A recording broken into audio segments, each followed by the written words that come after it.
Hello students, good morning. Solution chapter में अब तक हम लोगों ने 3 क्वालिटेटिव प्रॉपर्टीज़ कंप्लीट कर लिया है। लास्ट रन पे हम लोगों ने पढ़ा था qualitative property number 3 that is depression and freezing point, और उसके न्यूमेरिकल हम लोगों ने सॉल्व किया था। आज हम लोग इस चैप्टर की लास्ट क्वालिटेटिव प्रॉपर्टी स्टडी करने जा रहे हैं, that is osmotic pressure. Clear students? Osmotic pressure क्या होती है क्वालिटेटिव प्रॉपर्टी, इसको हम कैसे फाइंड करते हैं, इसे कैसे कैलकुलेट करते हैं, इसके न्यूमेरिकल कैसे सॉल्व करते हैं, ये हम लोग अभी बाद में पढ़ेंगे। उसके पहले हमारे पास एक टर्म यहाँ पे आता है ऑस्मोसिस। क्लियर? ऑस्मोसिस एक कॉमन फिनोमिना है जो कि आप लोग अदर सब्जेक्ट में भी पढ़ते होंगे। हम लोग यहाँ पे एक ये छोटे से डायग्राम से सबसे पहले हम ऑस्मोसिस समझते हैं कि ऑस्मोसिस है क्या चीज़। क्लियर? तो उसके लिए हमें करना क्या होता है कि कोई एक सोल्यूशन, जैसे शुगर का पानी में हमने सोल्यूशन बनाया, तो शुगर के पानी में हमने 2 सोल्यूशन बना लिया, एक ही कंसंट्रेशन हम कम कर दें और एक ही कंसंट्रेशन क्या कर दें, ज़्यादा कर दें। क्लियर? तो कोई सोल्यूशन हमने बनाया जिसकी 2 अलग अलग कंसंट्रेशन है, एक हमारी C1 है और एक C2 है। C1 लो कंसंट्रेशन है, C2 क्या है, हाई कंसंट्रेशन है, मतलब C2 में सल्यूट ज़्यादा है और C1 में सल्यूट क्या कम है, सॉल्वेंट ज़्यादा है, पानी ज़्यादा है। क्लियर? और इन दोनों सोल्यूशन को बिल्कुल हमने कांटेक्ट में जोड़ के हमने रख दिया है, लेकिन दोनों को हमने सेपरेट किया। देखो यहाँ पे एक लाइनिंग है, इसको हम लोग बोलते हैं semi permeable membrane. Semi permeable membrane that is SPM।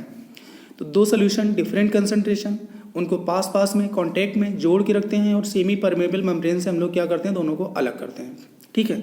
अब बच्चों हमको पता है जिसकी कंसंट्रेशन कम होती है उसका वेपर प्रेशर ज़्यादा होता है P1, और जिसकी कंसंट्रेशन ज़्यादा होती है उसका वेपर प्रेशर क्या होता है, कम होता है। वेपर प्रेशर P2 इसका है, इसका वेपर प्रेशर P1 है।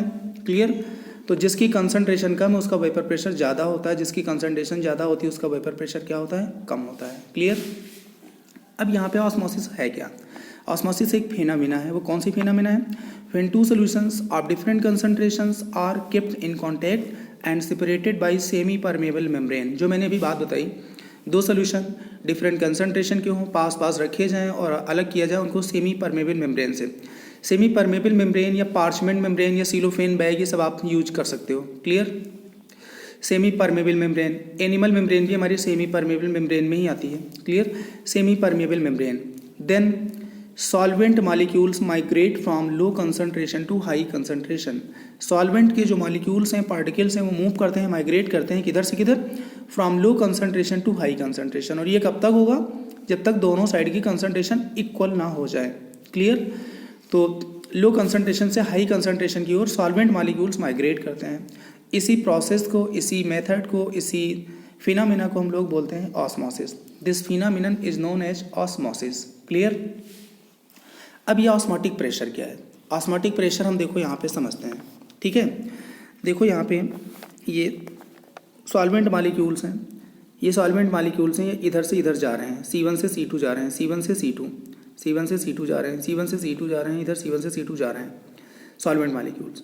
अब अगर C1 से C2 जा रहे हैं, इनको रोकना है तो हमें C2 साइड से अपोजिट डायरेक्शन में हमें एक प्रेशर लगाना पड़ेगा। C2 से C1 साइड अपोजिट डायरेक्शन में हमें एक प्रेशर लगाना पड़ेगा। ठीक है? C2 से C1 की तरफ, तो ये पार्टिकल रुक जाएं। क्लियर? तो ऐसा मिनिमम प्रेशर जो C2 से C1 की तरफ लगा दिया जाए और इनको रोक ले, ये जो सॉल्वेंट मॉलिक्यूल्स हैं ये माइग्रेट ना करें इधर से इधर, ये रुक जाएं, उस मिनिमम प्रेशर को हम लोग बोलते हैं ऑस्मोटिक प्रेशर। क्या बोलते हैं? Osmotic pressure. तो यहाँ पे डेफिनेशन लिखी गई है, the minimum required pressure which stops osmosis is known as osmotic pressure. Clear? अब बच्चों यहाँ पे फिर से देखो, मान लो हमने C2 से C1 की तरफ हमने एक प्रेशर लगा दिया। क्लियर? एक हमने इधर से इधर हमने एक प्रेशर लगा लिया। ठीक है?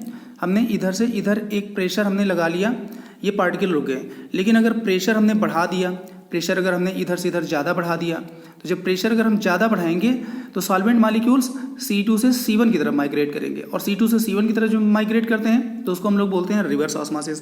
क्या बोलते हैं? Reverse osmosis. तो रिवर्स ऑस्मोसिस क्या है? If osmotic pressure further increases then reverse osmosis takes place. फिर ऑस्मोसिस C2 से C1 की तरफ हो जाती है। क्लियर? अब यहाँ पे कुछ इंपॉर्टेंट टर्म है जो हमें पता होना चाहिए कि उन टर्म्स की मीनिंग क्या होती है, मतलब क्या होता है। कभी कभी क्वेश्चंस में डायरेक्टली वो टर्म दे दिए जाते हैं, तो टर्म की मीनिंग हमें पता होनी चाहिए, तभी न्यूमेरिकल सॉल्व हो पाएगा, नहीं तो हम समझ नहीं पाएंगे, फिर हम न्यूमेरिकल कैसे सॉल्व कर पाएंगे। क्लियर? तो सबसे पहला टर्म है हमारा आइसोपिस्टिक सोल्यूशन। आइसोपिस्टिक वैसे आपने थर्मोडायनेमिक्स में भी पढ़ा होगा। आइसोपिस्टिक यहाँ पे क्या है? 2 solutions having same vapour pressures are called isopiestic solutions. अगर 2 सोल्यूशन हैं या 3 सोल्यूशन है या 4 सोल्यूशंस हैं, सबके अगर वेपर प्रेशर इक्वल हो, समान हो, तो उनको आपस में क्या बोलेंगे? आइसोपेस्टिक सोल्यूशंस। क्लियर। अगला हमारा आइसोमोटिक सोल्यूशंस। 2 या 2 से ज़्यादा अगर सोल्यूशन हो, सबके क्या सेम हो? Osmotic pressure. अगर सबके ऑस्मोटिक प्रेशर सेम हो तो उसको हम केमिस्ट्री में क्या बोलते हैं? Isosmotic solutions. 2 solutions having same osmotic pressures are known as isosmotic solutions. Clear.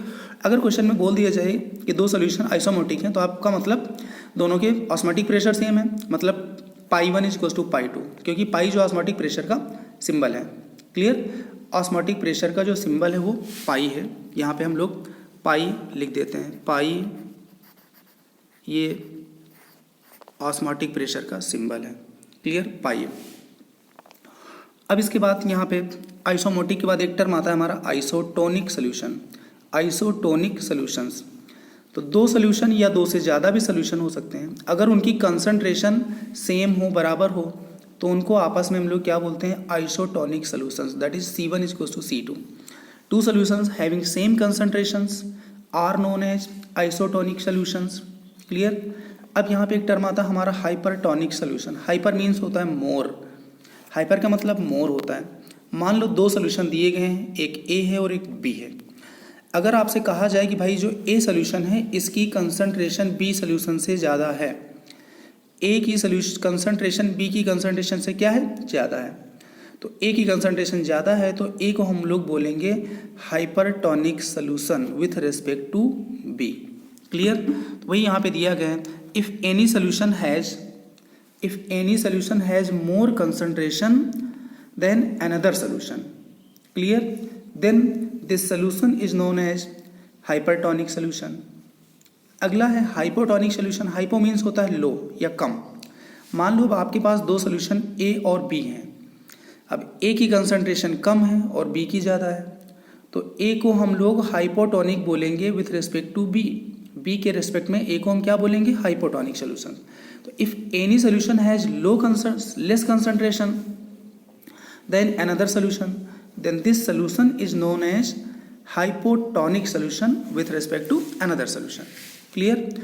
यहाँ पे बच्चों एक नोट मैंने नोट किया है, इसको आपको पता होना बहुत ज़रूरी है, इससे रिलेटेड क्वेश्चंस आपको मिलेंगे। ए 0.91% सोल्यूशन ऑफ प्योर NaCl। कहा गया है कि अगर सोडियम क्लोराइड का सोल्यूशन हमने बनाया 0.91%, 0.91% मीन्स होता है 0.91 gram sodium chloride in 100 ml solution, 0.91 gram NaCl in 100 ml solution। तो 0.91% solution of pure NaCl is isotonic with human RBCs। Human में जो ब्लड में 3 पार्टिकल्स होते हैं, कार्पसल्स जिनको हम लोग बोलते हैं, उसमें जो रेड ब्लड कार्पसल्स होती है जिसको हम शॉर्ट में RBCs बोलते हैं, उसकी कंसंट्रेशन वही होती है कितनी? 0.91%। क्लियर। तो 0.91% सोल्यूशन में अगर हम ह्यूमन RBC अगर उसमें रख देते हैं तो उसमें कोई चेंज नहीं होगा। Therefore in this solution RBCs neither swell nor undergo plasmolysis means shrink.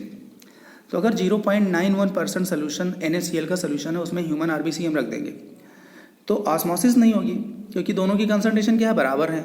मैंने अभी बताया था कि अगर इसमें दोनों की कंसंट्रेशन बराबर हो तो सॉल्वेंट मॉलिक्यूल्स किधर से भी किधर भी नहीं जाएंगे, ऑस्मोसिस नहीं होगी। ऑस्मोसिस के लिए डिफरेंट कंसंट्रेशन होना मस्ट है। तो वैसे ही बच्चों यहाँ पे क्या है कि अगर 0.91% सोल्यूशन NaCl का है और वो आइसोटोनिक होता है ह्यूमन RBC के, मतलब ह्यूमन RBC की कंसंट्रेशन भी यही होती है। तो अगर ह्यूमन RBC को इस कंसंट्रेशन के सोल्यूशन में, सोडियम क्लोराइड के सोल्यूशन में हम रखते हैं, तो ना वाटर RBC से NaCl सोल्यूशन में जाएगा, ना वाटर NaCl से RBC सोल्यूशन में जाएगा, और RBCs में ना तो स्वेलिंग होगी ना तो श्रिंकिंग होगी। क्लियर। ये बात आपको ध्यान में रखना है। और अगर कंसंट्रेशन डिफरेंट है तो आप अभी भी मैंने जो आपको ऑस्मोसिस की बात बताई है वो आप याद करोगे। ठीक है।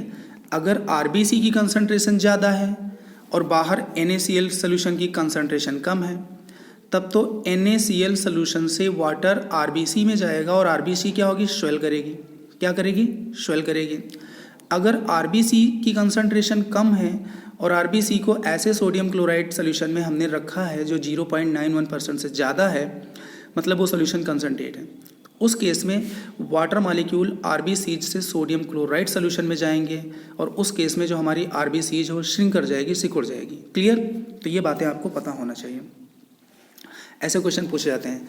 अब हम ये जो ऑस्मोटिक प्रेशर है इसका हम मैथमेटिकल रिलेशन डिराइव करने जा रहे हैं।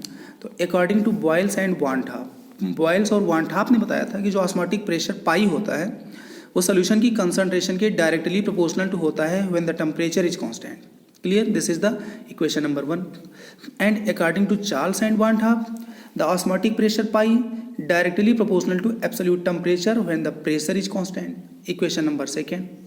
Now on combining above relations, the osmotic pressure pi is directly proportional to concentration into temperature. Clear? After removing the proportional sign, we should use a constant, and constant is S. In some books, at the place of S, capital R is written. Both S and R both are correct. Clear?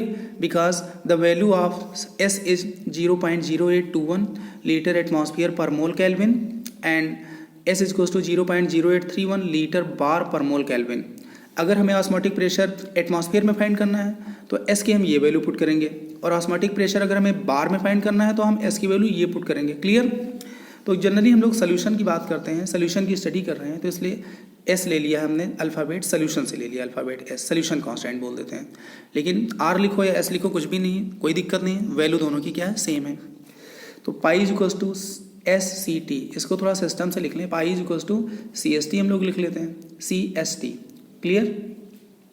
चलो, पाई क्या है, osmotic pressure atmosphere में, सी है molar concentration, इसको molar T भी बोलते हैं, T है टेम्परेचर केल्विन में। क्लियर? याद रहे प्रेशर यहाँ पे ऑस्मोटिक प्रेशर एटमॉस्फेयर में आएगा जब सोल्यूशन की वैल्यू ये हम 0.0821 लिखेंगे, लेकिन 0.0831 लिखेंगे तो बार में आएगा। ठीक है, ये आपको याद रखना है। And 1 atmosphere is equals to 1.01325 bar, ये आपको पता है, 1 atmosphere is equals to 1.01325 bar. Clear? तो pi is equals to C S T एक बार हम लोगों ने फिर से लिख लिया। अब pi is equals to concentration, जैसा कि मैंने बताया कि मोलर टी है, और मोलर टी का फार्मूला होता है number of moles of solute upon volume of solution in litre. तो at the place of concentration we should put the formula of molarity, that is moles of solute upon volume in litre into S T. Clear? Now अगर B को हम इधर पहुंचा दें तो ये pi into V is equals to हो जाएगा एन एस टी हो जाएगा। Clear? n number of moles of solute, and you know very well that the number of moles of solute is weight of solute upon molecular weight of solute. Therefore we can put weight upon molecular weight of solute at the place of small n. Then the formula will be pi into volume in liter is equals to small w upon small m into s into t. This is the complete formula. ठीक है, अब आपको जैसे information question में given है वैसे आप जो है ये फार्मूले आप यूज कर सकते हो। यहाँ पे हमने सारे एक बार हमने फिर से रिपीट कर दिया, वैसे मैंने बच्चों आपको इस चैप्टर में बताया हुआ है। स्मॉल एन आएगा तो क्या मतलब होगा, स्मॉल डब्ल्यू स्मॉल एम आएगा, ये मैंने स्टार्टिंग में ही बता दिया है पूरे चैप्टर में। Clear? Note 1 atmosphere is equal to 760 mm of mercury column होता है या 76 सेंटीमीटर ऑफ मरकरी कॉलम होता है, पता होना चाहिए। केल्विन कैसे कन्वर्ट करेंगे, 0 डिग्री जो भी डिग्री सेंटीग्रेड में टेम्परेचर गिवन होगा उसमें 273.15 हम ऐड कर देंगे तो टेम्परेचर किस में आ जाएगा, केल्विन में आ जाएगा। क्लियर? अब इसके बाद यहाँ पे ऑल कॉलिगेटिव, ये हमारी यहाँ पे कॉलिगेटिव प्रॉपर्टीज, चारों कॉलिगेटिव प्रॉपर्टीज बच्चों फिनिश हो गई। That is relative lowering of vapor pressure, elevation in boiling point, depression in freezing point and osmotic pressure। अब बच्चों एक्चुअली क्या होता है, कभी कभी आईआईटी में क्वेश्चन थोड़ा और हाई लेवल के पूछे जाते हैं, वो कैसे पूछे जाते हैं ध्यान से देखना। All colligative properties once again when more than one non volatile and non electrolyte solutes are present in the solution. कभी कभी क्या होता है कि एक से ज़्यादा सॉल्यूट जो है किसी सोल्यूशन में प्रेजेंट होते हैं, एक से ज़्यादा सॉल्यूट। अब उस केस में हम ये चारों कॉलिगेटिव प्रॉपर्टीज़ कैसे फाइंड करेंगे, तो उसके लिए हमने यहाँ पे कुछ फार्मूले लिख दिए हैं फिर से, तो आप इनको लर्न कर लोगे। ये किसके लिए हैं, for more than one solute. तो P naught minus P S upon P naught. Clear? P naught minus P S upon P naught, ये डाइल्यूट सोल्यूशन के लिए फार्मूला है, और डाइल्यूट सोल्यूशन के लिए formula W1 upon M1 plus W2 upon M2 plus जितने भी solute हैं into capital M by capital W। ये W1 upon M1 solute first के लिए हो गया, W2 upon M2 solute second के लिए हो गया, लास्ट में तो ये सॉल्वेंट के लिए सॉल्वेंट एक ही होगा। P naught minus P S upon P S, ये कंसनट्रेट सोल्यूशन के लिए हो गया। इसमें भी W1 अपान M1 ये फर्स्ट सॉल्यूट के लिए हो गया, plus W2 upon M2 solute second के लिए हो गया, प्लस अगर आगे कुछ है W3 अपान M3 कर सकते हो, into capital M by capital W, ये सॉल्वेंट के लिए। Delta T B is equals to K B into W1/m1 for solute 1 plus W2/m2 for solute second plus similarly into 1000 by capital W. Clear? Delta TF is equals to KF into delta TF is equals to KF into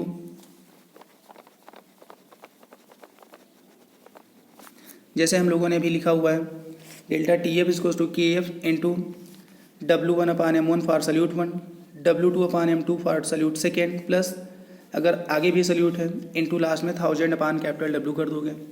number D osmotic pressure है pi into volume of solution in litre is equals to W1/m1 for solute 1 plus W2/m2 for solute second plus W3/m3 and so on into solution constant into temperature. Clear? तो इस तरह हम लोग अगर एक से ज़्यादा सल्यूट किसी भी सोल्यूशन में प्रेजेंट हैं तो हम लोग उसमें सभी क्वालिटेटिव प्रॉपर्टीज हम लोग फाइंड कर सकते हैं। Clear students? Now some notes are given here. In sometimes in the question directly the magnitude of normality or molality is not given, and at the place of magnitude some special words are given.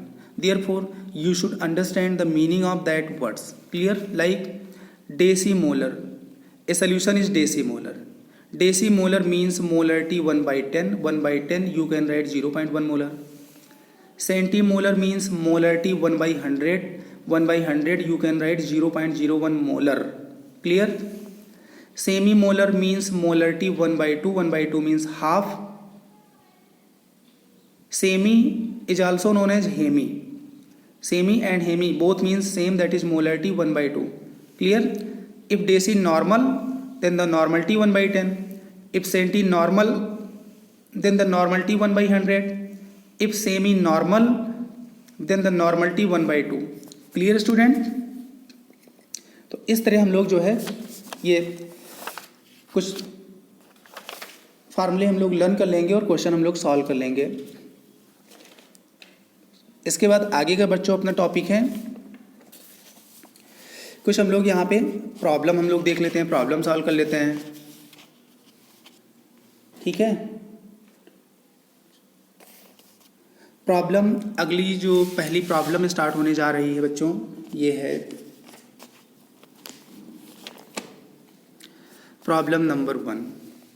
Clear? Problem number 1 जो है वो ये है the osmotic pressure of a solution is 1.3 atmosphere. किसी भी solution का osmotic pressure 1.3 atmosphere है। The density of solution is 1.3 ग्राम पर सीसी और सोल्यूशन की डेंसिटी जो है 1.3 ग्राम पर सीसी है। Find osmotic pressure rise. Osmotic pressure rise हमें फाइंड करना है कि ऑस्मोटिक प्रेशर राइज कितना होगा। Clear? 1 atmosphere is equals to 76 centimeter of mercury column is equals to 760 mm of mercury column. I have already told to you. Clear? Density of mercury that is 13.6 gram per cc. It is fixed value. You should learn for every question. Clear? Density of mercury 13.6 ग्राम पर cc, इसको आप याद रखोगे। यहाँ पे भी state of matter में भी काम आता है। अब फॉर सोल्यूशन के लिए जो फार्मूला होता है pi is equals to HDG। एक ये भी ऑस्मोटिक प्रेशर का फार्मूला होता है pi is equals to HDG। अब pi is equals to HDG या फिर हम लोग ये भी लिख सकते हैं H1D1G1 is equals to H2D2G2। Clear? तो ये तो हमारा बच्चों ऑस्मोटिक प्रेशर कितना दिया है? ऑस्मोटिक प्रेशर सोल्यूशन का दिया है 1.3 एटमॉस्फेयर। 1.3 एटमॉस्फेयर को जब सेंटीमीटर में कन्वर्ट करोगे तो इंटू 76 से मल्टीप्लाई कर दोगे तो ये सोल्यूशन का H हो गया। इसके बाद मरकरी की जो डेंसिटी है 13.6 इंटू जी ये हो गया इज इक्वल्स टू H2। अब H2 में सोल्यूशन की हाइट बताना है। 1.3 डेंसिटी ऑफ सोल्यूशन हो गया इंटू जी ग्रेविटेशनल एक्सीलरेशन हो गया। यहाँ से जी से जी कैंसिल हो गया तो सोल्यूशन की जो हाइट आ जाएगी H इक्वल्स टू आ जाएगा वो सारा मल्टीप्लाई कर लोगे 1.3 से डिवाइड कर दोगे तो 1033.6 सेंटीमीटर आ जाएगा। तो ये सोल्यूशन की हाइट हो जाएगी। Clear students?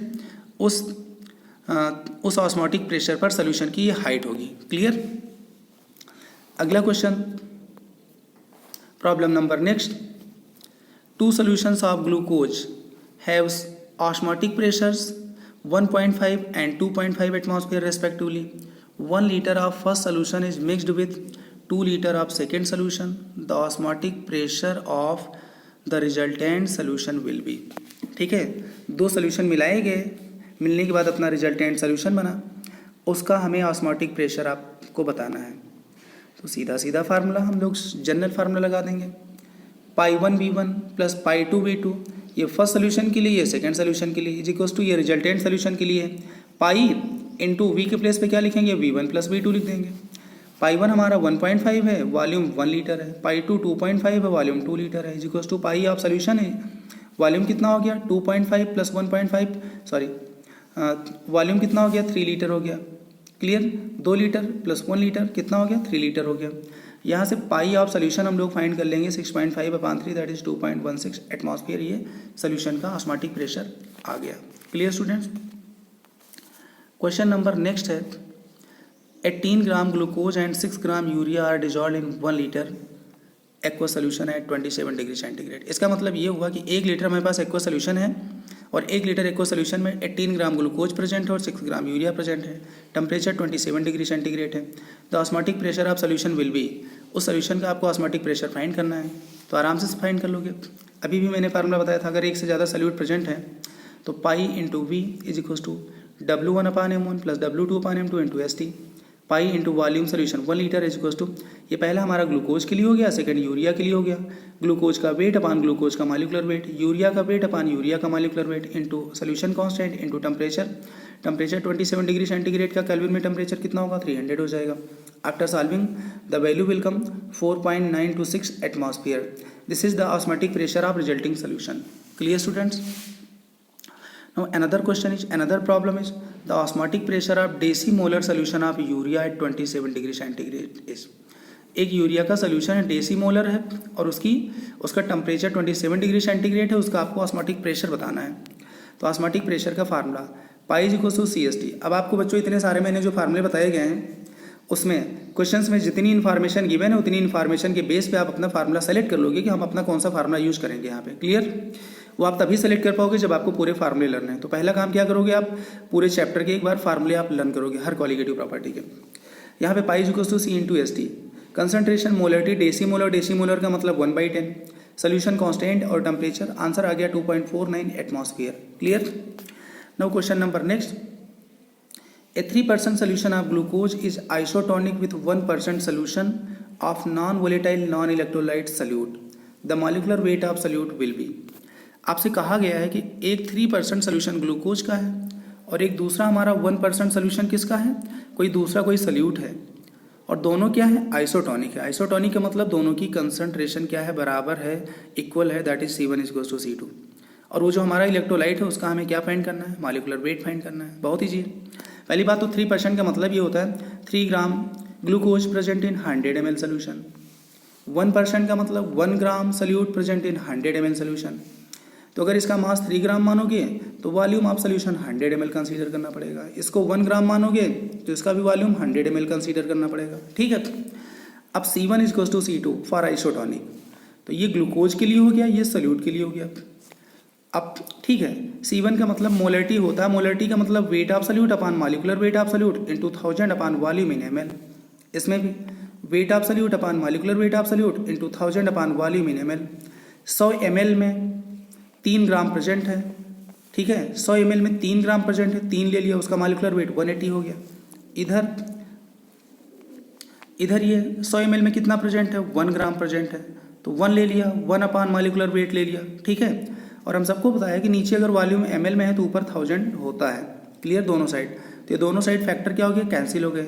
अब यहाँ पे आंसर क्या आ गया, 3/180 इज टू m/1/m2 आ गया, तो 3/180 इज टू 1/m2 आ गया। तो यहाँ से m2 की वैल्यू क्या आ गई, 60 मॉलिक्यूलर वेट आ गया, वो जो सोल्यूट था, और मॉलिक्यूलर वेट की यूनिट क्या होती है, ग्राम पर मोल होती है।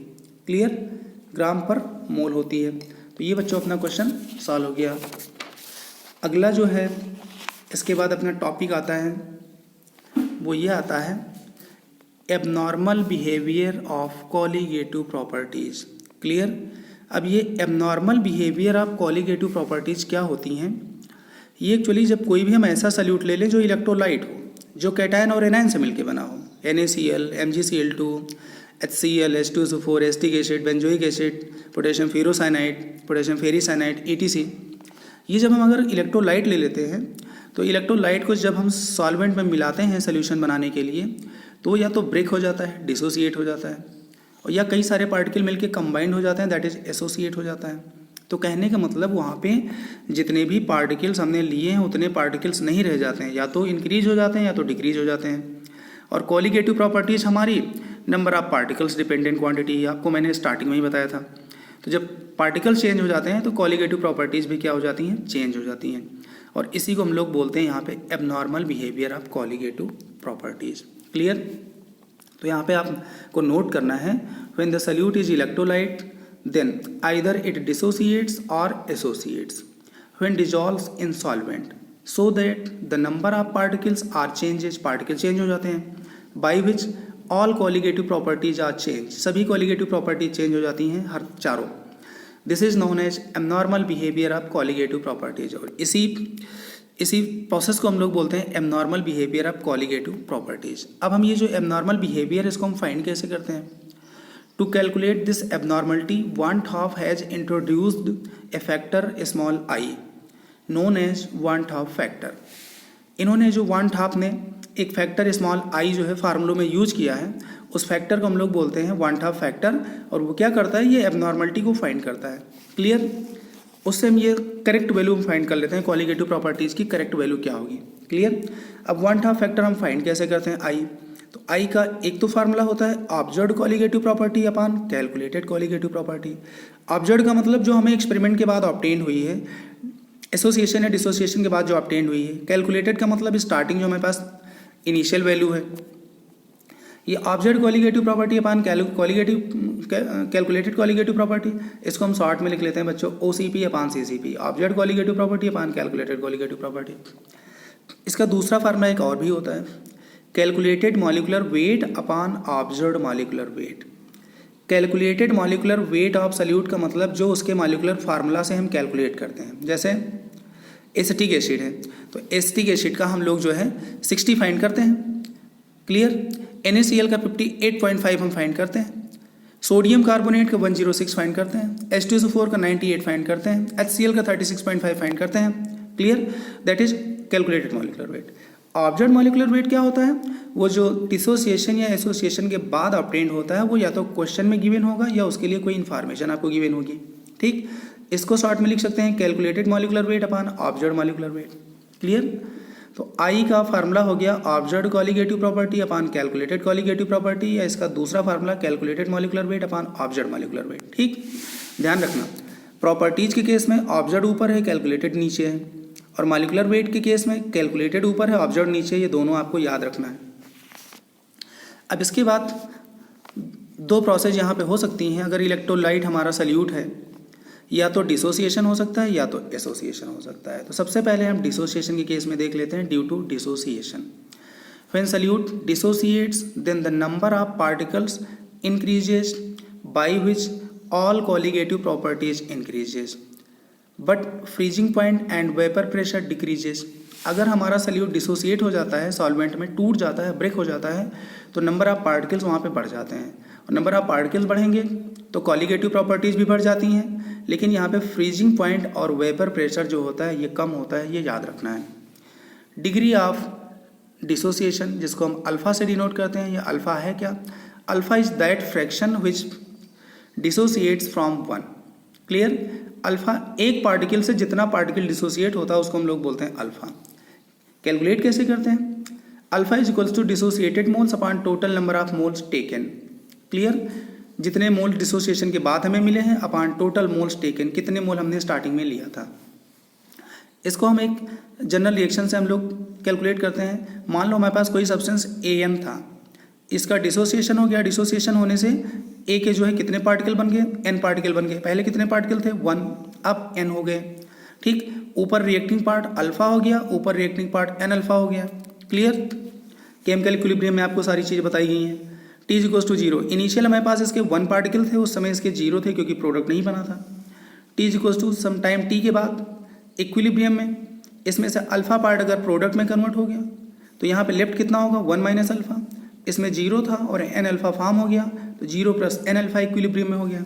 अगर आपसे कहा जाए टोटल मोल साइड इक्विलिब्रियम, तो इक्विलिब्रियम में इसके 1 माइनस अल्फ़ा है और इसके एन अल्फ़ा है, दोनों को ऐड कर देंगे 1 minus alpha plus N alpha, और इसको हम लोग बोलेंगे ऑब्जर्व्ड कॉलिगेटिव प्रॉपर्टी, जो डिसोसिएशन या एसोसिएशन के बाद ऑब्टेन होती है ऑब्जर्व्ड कॉलिगेटिव प्रॉपर्टी।